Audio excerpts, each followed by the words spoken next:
কিয়ামতের 3 দিন আগে সূর্য আর পূর্ব দিক থেকে উঠবে না, পশ্চিম দিক থেকে সূর্য ওঠা শুরু করে দিবে। সূর্য যেদিন পূর্ব দিক থেকে না উঠে পশ্চিম দিক থেকে উঠবে, তখন আর তওবা কবুল হবে না। তখন যতই তওবা করেন কবুল হবে না।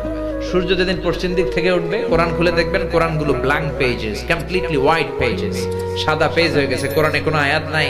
কোরআন মুখস্থ থাকবে, সিনার মধ্যে একটা আয়াতও আছে এরকম একটা লোকও থাকবে না, কোনো আলেমও থাকবে না। সব আলেম ওলামা মুমিন বান্দাদের বাম বগলের এইখানে একটা ফোড়া হবে, ওই ফোড়ার ব্যথায় সব মুমিনরা মরে লাশ হয়ে যাবে। শুধু কাফের মুশরিকদের উপর কিয়ামত প্রতিষ্ঠিত হবে। চিল্লাই কোন ঠিক কিনা? তার মানে কিয়ামতের আগ দিয়ে পশ্চিম দিক থেকে সূর্য উঠলে তওবার দরজা বন্ধ। 2 নাম্বার বাদাল গরগরা, মালাকুল মাউত যখন মানুষের রূহ ধরে টান দেয়, রূহ বের হতে বান্দার কষ্ট হয়, মুখ দিয়ে গরগর গরগর শব্দ হয়। ওই গরগরানি শব্দের পরে মানে মালাকুল মাউতকে দেখে ফেলার পরে তওবা